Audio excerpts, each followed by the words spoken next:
The scorching July sun beat down on the glistening pool as Karen strutted out to her usual lounge chair, designer sunglasses perched atop her perfectly coiffed blonde hair. As the self-appointed head of the community pool, she took great pride in ensuring everything ran according to her exacting standards. Today, however, Karen's usual tranquil afternoon was about to be shattered. As she settled into her chair, the sounds of lively music and laughter filtered through the air, originating from a group of people she had never seen before. Frowning, she craned her neck to get a better look, her brow furrowing with disdain. "Just look at them," she muttered to her friend, Deborah, who lay nearby. Loud music, splashing around, no respect for the rules. "I bet they don't even live in this neighborhood." Deborah nodded in agreement, her lips pursed in a disapproving pout. "You're right, Karen. This is our pool, not some public park. Those people don't belong here." Karen's eyes narrowed as she studied the group. A large, extended family, by the looks of it, their skin a rich, deep brown. Children squealed with delight as they played in the water, while the adults chatted animatedly, their laughter carrying across the pool deck. "Well, we can't have that," Karen declared, rising from her chair. "This is a private club, and they're disturbing the peace. I'm going to go have a word with them." Stalking over to the group, Karen plastered on her most saccharine smile, though her eyes glinted with a hint of malice. "Excuse me," she called out, raising her voice to be heard over the music. "I'm sorry, but I'm going to have to ask you all to leave. This is a private pool, and you're not members here." The music abruptly cut off, and the group fell silent, all eyes turning to Karen. A tall, broad-shouldered man stepped forward, his brow furrowed in confusion. "Excuse me?" he said, his deep voice rumbling with a hint of warning. "We're guests of one of the members. We have every right to be here." Karen's smile faltered, and she drew herself up to her full height, which was still several inches shorter than the man towering over her. "I'm the head of the pool committee," she declared, "and I'm telling you that your presence is disruptive. You need to leave immediately." The man's eyes narrowed, and he opened his mouth to respond, but before he could, a woman stepped forward, her expression one of calm authority. "Is there a problem here?" she asked, her gaze sweeping over Karen with a hint of disdain. Karen's confidence wavered slightly, but she forged ahead, determined to assert her dominance. "Yes, there is a problem," she said, her voice quivering ever so slightly. "These people are disturbing the peace and don't belong here. I'm asking them to leave." The woman arched an eyebrow, and a spark of recognition flickered in her eyes. "I see," she said, her voice cool and measured. "Well, I'm afraid you're mistaken. This is my sister's home, and we're all invited guests here. So, unless you have a valid reason to ask us to leave other than the color of our skin, I suggest you return to your lounge chair and mind your own business." Karen's face flushed with a mixture of anger and embarrassment, and she opened her mouth to protest, but the woman held up a hand, effectively silencing her. Furthermore, the woman continued, "I happen to be a judge, and I can assure you that any attempt to discriminate against my family will be met with the full force of the law. Do I make myself clear?" Karen's mouth snapped shut, and she nodded mutely, her carefully constructed facade of superiority crumbling around her. Turning on her heel, she hurried back to her lounge chair, Deborah's concerned gaze following her every step. As the music resumed and the laughter of the family filled the air once more, Karen sank into her chair, her stomach churning with a mixture of humiliation and fury. This was not how the day was supposed to go, and she knew it. But as the judge's words rang in her ears, she realized that her usual tactics of intimidation and entitlement had just backfired, spectacularly. The rest of the afternoon passed in a blur for Karen, her mind replaying the humiliating encounter over and over again. As the family continued to enjoy the pool, laughing and splashing without a care in the world, Karen sat fuming, her nails digging into the arms of her lounge chair.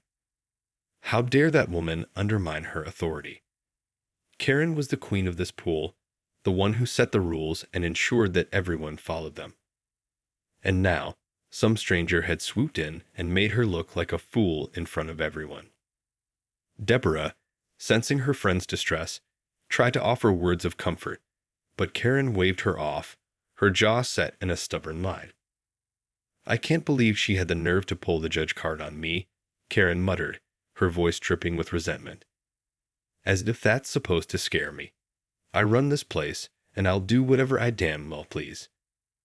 Deborah hesitated, her brow furrowed with concern. "Karen, maybe you should just let it go. That family seems to be having a good time, and they're not bothering anyone. Maybe we could just let it go." Karen interrupted, her eyes widening with outrage. "Are you kidding me? This is my pool, Deborah. My kingdom. And I'll be damned if I'm going to let some interlopers come in and take over, just because they have a judge in the family." Deborah sighed, knowing better than to argue with Karen when she was in this state. Instead, she settled back into her chair, resigned to the fact that her friend was about to do something incredibly foolish. As the sun began to dip below the horizon, Karen finally rose from her chair, her mind made up. Striding over to the pool's entrance, she flagged down the teenage lifeguard on duty. "Excuse me, young man," she said, her voice dripping with false sweetness. "I need you to do me a favor. That family over there, the ones with the loud music, I want you to go tell them they have to leave. They're disturbing the peace and not following the rules." The lifeguard looked uncertainly between Karen and the family, clearly uncomfortable with the request. I'm not sure I can do that, ma'am," he stammered. "They seem to be guests of one of the members, and I don't want to cause any trouble." Karen's eyes narrowed, and she leaned in closer, her voice lowering to a hiss. "Listen, boy," she snarled. "I'm the head of the pool committee, and I'm telling you to get those people out of here. Now, or you can kiss your jaw goodbye."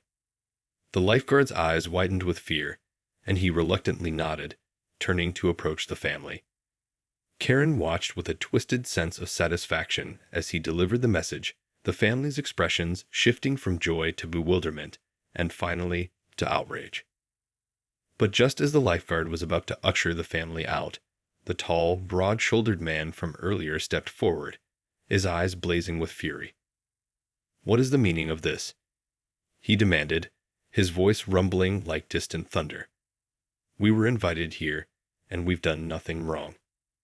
The lifeguard, visibly trembling, stammered out an explanation, but before he could finish, the woman who had confronted Karen earlier stepped in, her expression one of calm, controlled rage. "I see," she said, her voice deadly quiet. "So, this is how it's going to be, is it? Well, let me make one thing perfectly clear. If you try to throw us out of here, I will not hesitate to have you and your entire pool committee arrested for discrimination. Do you understand?" The lifeguard, his face pale as a ghost, nodded mutely, taking a hasty step back. Karen, her triumph turning to ash in her mouth, watched helplessly as the family remained in the pool, their laughter and joy now tinged with a hint of defiance. As the sun dipped below the horizon, Karen slumped back into her chair, her carefully constructed world crumbling around her. She had underestimated the power of this family, and now she was facing the consequences. But Karen was not one to give up easily, and as the night settled in, she began to plot her next move, determined to reclaim her kingdom, no matter the cost. The following morning, Karen wasted no time in assembling the rest of the pool committee for an emergency meeting. As the group gathered around the conference table, her eyes burned with a fierce determination, her mind racing with a plan to regain control of the situation. "All right, everyone," she began, her voice sharp and authoritative. "I'm sure you all saw what happened at the pool yesterday. That family, they need to be dealt with, and they need to be dealt with swiftly." The other committee members exchanged uneasy glances, sensing the undercurrent of rage in Karen's words. "What exactly do you propose we do, Karen?" one of the men asked cautiously. Karen leaned forward, her hands clasped tightly on the table. "We need to find a way to get them kicked out of the pool, permanently," she declared. "They're breaking the rules, disrupting the peace, and frankly, they don't belong here. We need to use every tool at our disposal to get rid of them." The committee members shifted uncomfortably, some of them clearly uneasy with the direction this was taking. "But Karen," one of the women spoke up, her brow furrowed with concern. "That woman said she was a judge. Isn't that going to cause some legal problems for us?" Karen waved a dismissive hand, her lips curling into a sardonic smile. "Oh, please," she scoffed. "A judge? Please. We're the ones who run this pool, not some outsider. We have the power here, and we're going to use it." She paused, her eyes narrowing as she surveyed the group. "Now, I want everyone to go home and dig through the bylaws and regulations. Find anything and everything we can use to get these people out of here. And I mean anything. Money, connections, whatever it takes. We're going to fight fire with fire, and we're going to win." The committee members fidgeted uncomfortably, some of them clearly uneasy with the direction this was taking. But in the end, they all nodded in agreement, their own sense of entitlement and privilege overriding any qualms they might have had. As the meeting adjourned, Karen strode out of the room, her chin held high. She knew that the odds were stacked against her, but she was not about to back down. This was her pool, her kingdom, and she would be damned if she was going to let some upstart family waltz in and take it from her. Over the next several days, the committee members worked tirelessly, scouring the bylaws and regulations for any loopholes or technicalities they could use to their advantage. Meanwhile, Karen kept a close eye on the family, watching their every move and looking for any excuse to kick them out. Finally, one afternoon, as the family gathered poolside, Karen strode over to them, a triumphant grin on her face. "All right, listen out," she declared, her voice dripping with false sweetness. "I've been going over the rules and regulations, and I'm afraid I've found a few violations that you'll need to address." The broad-shouldered man from before stepped forward, his brow furrowed with suspicion. "What are you talking about?" he demanded. Karen's smile widened, and she held up a thick stack of papers.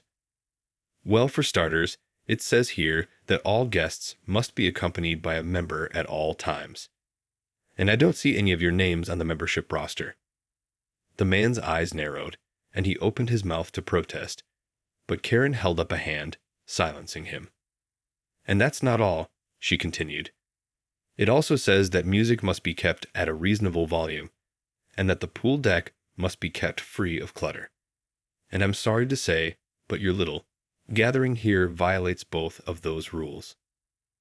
The woman who had confronted Karen before stepped forward, her eyes blazing with barely contained fury. "This is outrageous," she hissed. "You're making up these rules as you go along, and you know it." Karen's smile never wavered, and she shrugged nonchalantly. "Be that as it may, the rules are the rules," she said. "And if you can't follow them, then I'm afraid I'm going to have to ask you to leave." The family exchanged a series of heated glances, their expressions a mix of anger, disbelief, and resignation. Finally, the tall man sighed heavily and gestured for the others to gather their things. "Fine," he growled. "We'll go. But this isn't over, Karen. Not by a long shot." As the family filed out of the pool, Karen watched with a sense of triumph, her heart pounding with the satisfaction of reclaiming her territory. But even as she basked in her victory, a tiny seed of doubt began to take root in the back of her mind. Had she truly won, or had she just set the stage for an even greater battle to come? In the days that followed, Karen's triumph over the family quickly turned to unease as she began to realize the full extent of the consequences of her actions. The moment the family had left the pool, their faces etched with a mixture of anger and hurt, Karen had felt a small twinge of guilt in the pit of her stomach. But she had quickly pushed it aside, burying it under her overwhelming sense of victory. However, it wasn't long before the guilt began to resurface, gnawing at her conscience like a persistent parasite. The more she thought about it, the more she couldn't shake the nagging feeling that she had done something truly, deeply wrong. And then the phone calls started. At first, it was just a trickle. A few angry messages from neighbors and other pool members, demanding to know why the family had been kicked out. But as the days passed, the calls grew in both frequency and volume, until Karen's phone was ringing off the hook. "How could you do this?" one woman shrieked, her voice shrill with outrage. They were just trying to enjoy the pool like everyone else.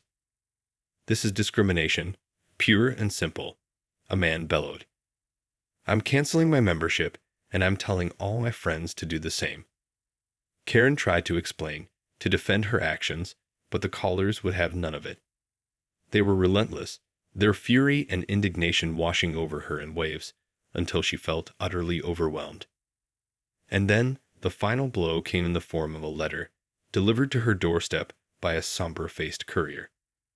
Karen's heart sank as she tore open the envelope, her eyes scanning the contents with growing dread. It was a summons, a lawsuit, filed by the family she had so callously evicted from the pool. The charges were clear: discrimination, harassment, and a violation of their civil rights.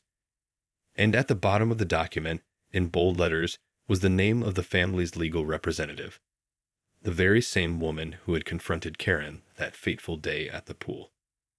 Karen felt the color drain from her face as she stared at the document, her hands trembling. She had known that the family was connected to a judge, but she had never imagined that they would have the audacity to take legal action against her. And yet, here it was, a stark reminder of the consequences of her actions. Sinking into a chair, Karen tried to gather her thoughts, to come up with a plan of action. But the more she thought about it, the more she realized that she was in way over her head. This was no longer just about a dispute over a pool. This was a battle that could potentially cost her everything. Steeling herself, Karen reached for the phone, her fingers shaking as she dialed the number of the pool committee. She knew that she would need their support, their resources, if she was going to have any chance of fighting this lawsuit. But as she listened to the phone ring, a sinking feeling of dread settled in the pit of her stomach. What if, this time, her tactics of intimidation and entitlement were not enough? What if, this time, the consequences of her actions were too great to overcome? As the pool committee gathered for an emergency meeting, the air was thick with tension. Karen, her usually confident demeanor now tinged with a hint of desperation, laid out the situation in stark terms. "This lawsuit is a direct threat to everything we've built here," she proclaimed, her voice wavering slightly. "If we lose, it could mean the end of the pool as we know it." The committee members exchanged uneasy glances, the gravity of the situation weighing heavily on their minds. One by one, they began to voice their concerns, their initial enthusiasm for Karen's plan now replaced by a growing sense of unease. "But Karen, this family has a judge on their side," one of the men spoke up, his brow furrowed with worry. "Aren't we just making things worse by fighting them?" Karen's eyes narrowed, and she leaned forward, her hands gripping the edge of the table. "We don't have a choice," she hissed. "This is our pool, our livelihood. We can't just roll over and let them walk all over us." Another committee member, a woman with a sharp tongue and an even sharper glare, shook her head vehemently. "I'm sorry, Karen, but I don't think we can win this one. The optics are terrible, and we all know how much the community relies on the pool. If we lose, it could be devastating." The room erupted into a cacophony of voices as the committee members debated the merits and risks of Karen's proposed strategy. Some were adamant that they needed to fight to protect their hard-earned dominance over the pool. Others, however, were more cautious, convinced that the potential fallout was simply too great to ignore. Amid the chaos, Karen sat in stony silence, her mind racing as she tried to come up with a solution. She had always been the one in control, the one who called the shots. But now, faced with the very real possibility of defeat, she found herself at a loss. Finally, after what felt like an eternity, the room fell silent, all eyes turning to Karen. She took a deep breath, her expression a mask of steely determination. "All right, listen out," she said, her voice low and measured. "I know this is a risky move, but I think I have a plan. We're going to fight this lawsuit, but we're going to do it in a way that minimizes the damage to the pool." The committee members exchanged uncertain glances, but Karen pressed on, her eyes burning with a fierce intensity. "We're going to reach out to the family, offer them a settlement. Something that will make them drop the lawsuit and go away quietly. And if they refuse, well, then we'll have no choice but to go to court." One of the men let out a low whistle, his expression a mix of admiration and trepidation. "That's a bold move, Karen, and a risky one. Are you sure you're willing to gamble the pool on this?"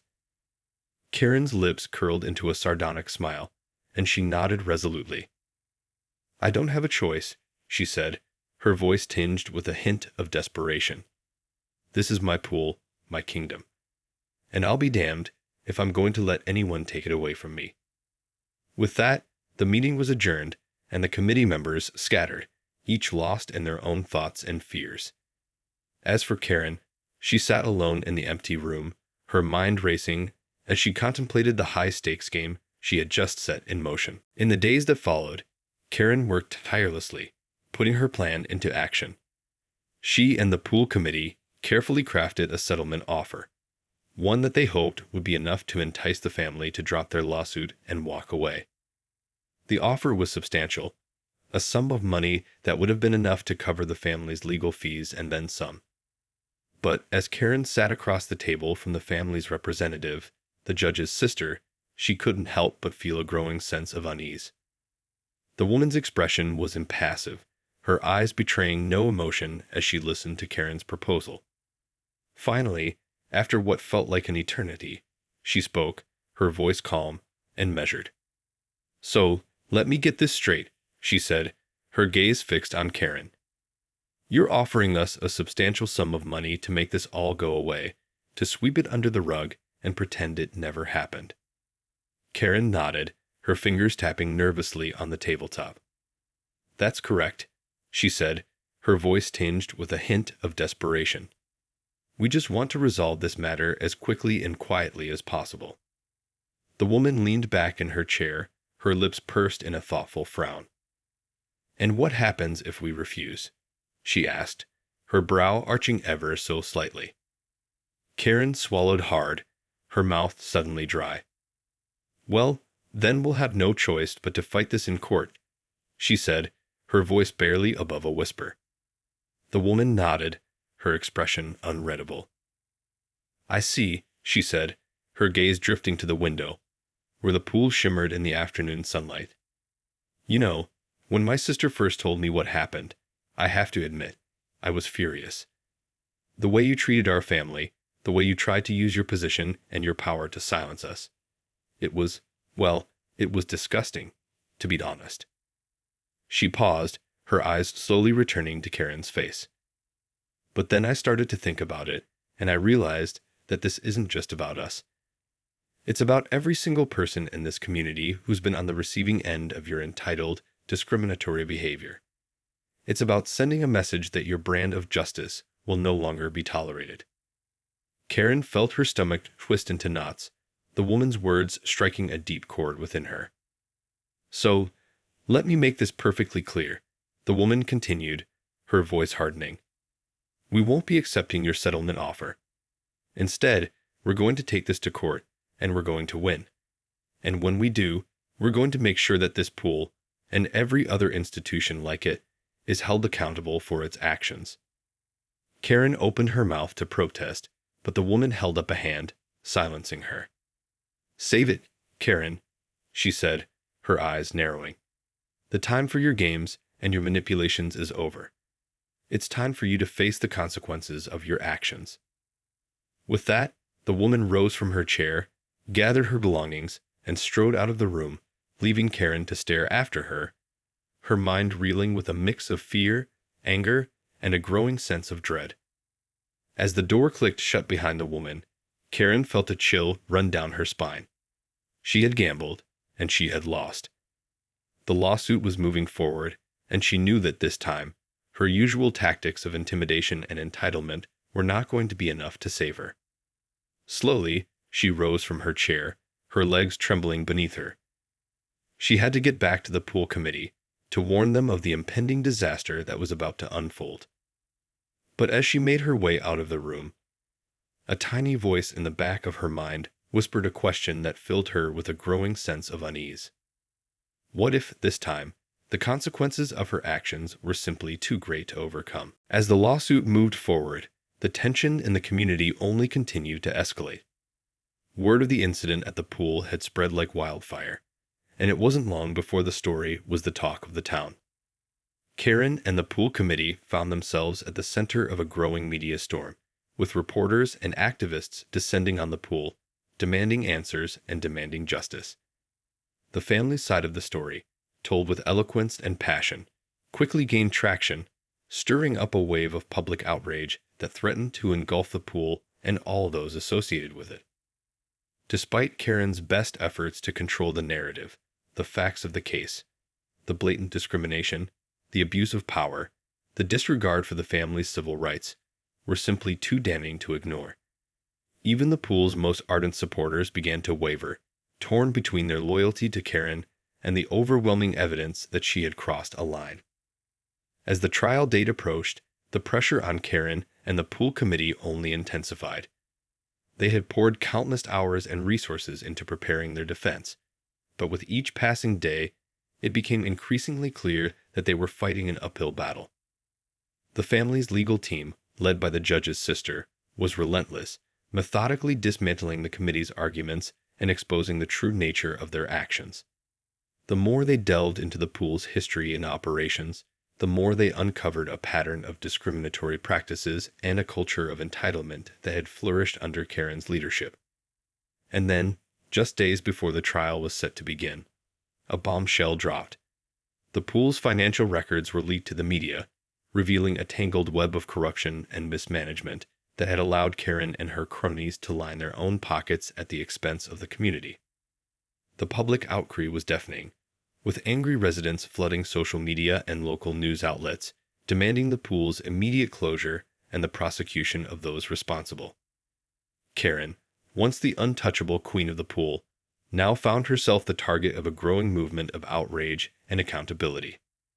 As the trial began, the courtroom was packed to the brim, the air thick with tension and anticipation.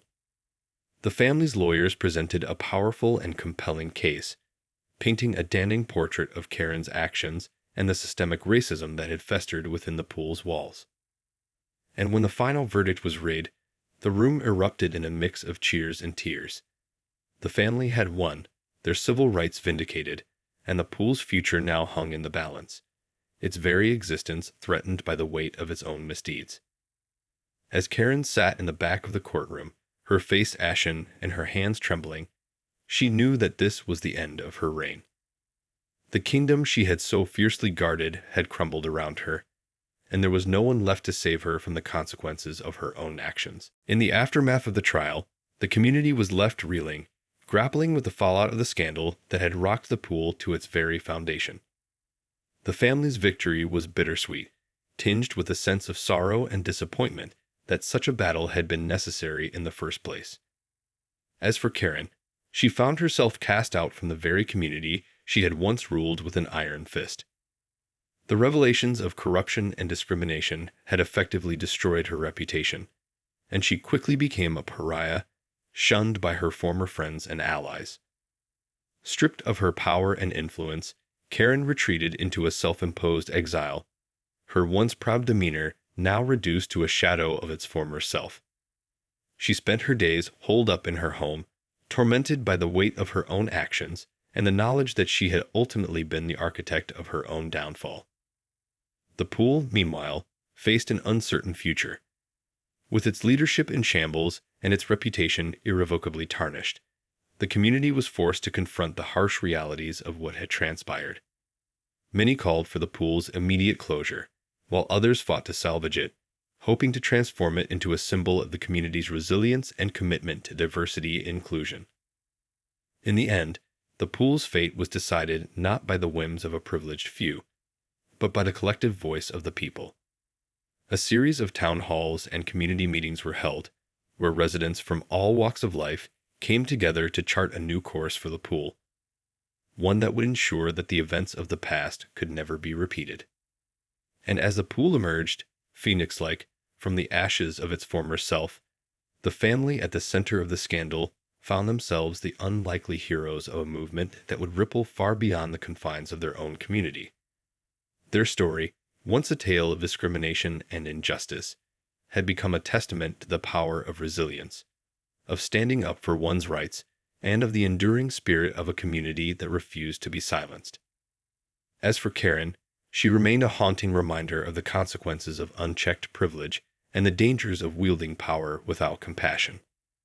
Her fall from grace had been swift and unforgiving, a cautionary tale that would be passed down for generations to come. And in the end, the pool that had once been her kingdom, the very place where she had sought to assert her dominance and control, had become a symbol of something far greater, the triumph of justice, the power of community, and the enduring belief that even in the face of adversity, the human spirit can rise up and overcome.